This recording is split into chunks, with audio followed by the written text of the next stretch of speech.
पिछले भाग में आप लोगों ने देखा कि राज की पत्नी महक उसे नहीं मिल रही थी। वह उसको ढूंढते ढूंढते उस होटल से बाहर आ जाता है। उसको वहाँ पर एक चाय वाला मिलता है। वह उसको सारी बात बताता है। चाय वाला उससे कहता है कि होटल ये शापित है, इसके अंदर जो भी जाता है कभी लौट कर नहीं आता।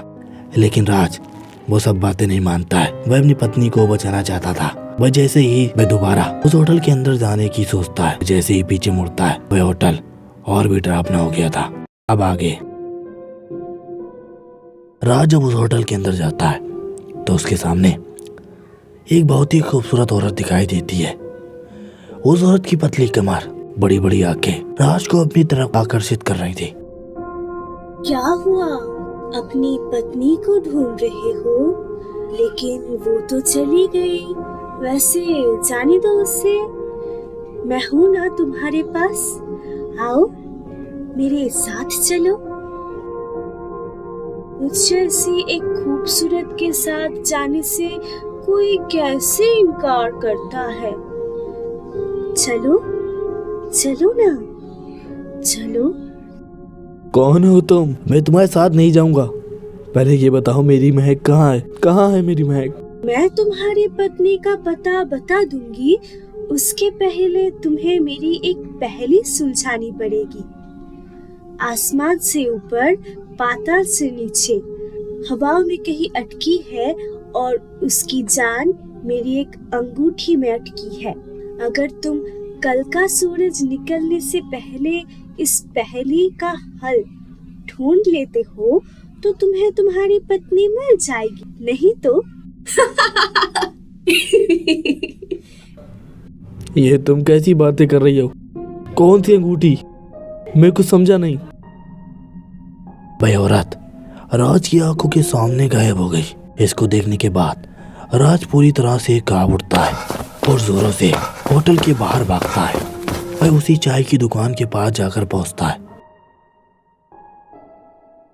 अरे बिटुआ, सही करा जो यहाँ से बाहर आ गए। मैंने तुमसे पहले ही कहा था मत जाओ अंदर। सही करा जो तुमने मेरी बात मान ली और वापस आ गए।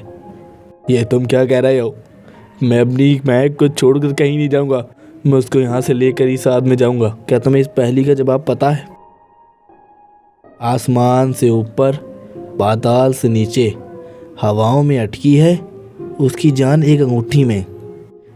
अरे भैया, मुझे तो कुछ भी समझ में नहीं आया।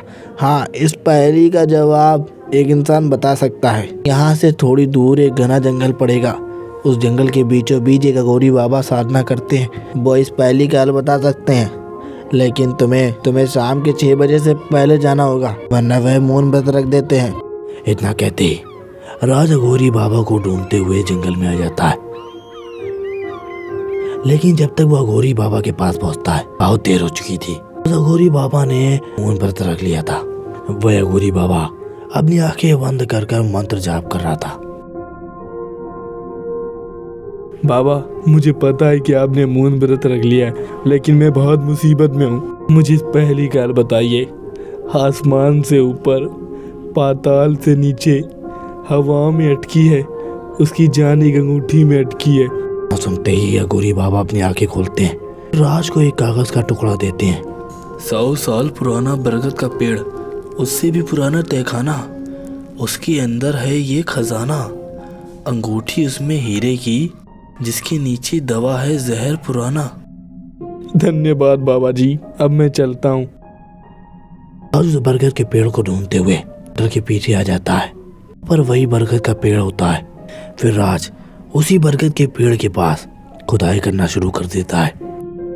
तकरीबन 1 घंटे की खुदाई के बाद राज को जमीन के नीचे सीढ़ियां दिखाई देती हैं। राज उस सीढ़ियों की मदद से जमीन के नीचे आ जाता है।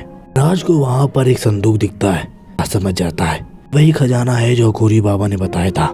राज जैसे ही उसे खोलने जाता है कि वहाँ पर ये औरत आ जाती है। क्या वह औरत काफी भयानक थी। आज में इतनी भयानक औरत अपनी जिंदगी में कभी भी नहीं देखी थी। है क्या लगा तुम इतनी आसानी से इस पहेली को हल कर लोगे? उसके पहले मुझे प्यार करो। आओ मेरे पास आओ। ठीक है, लेकिन तुम मेरी पत्नी को कुछ भी ना करना। तुम जो कहोगी मैं वो करने को तैयार हूँ। मुझे इससे पहले ऐसे किसी ने प्यार नहीं किया। और करो, और करो। राज चुपके से उस संदूक को खोल देता है और उसमें से वो हीरे की अंगूठी को निकाल लेता है और उस अंगूठी में से उस हीरे को निकाल देता है।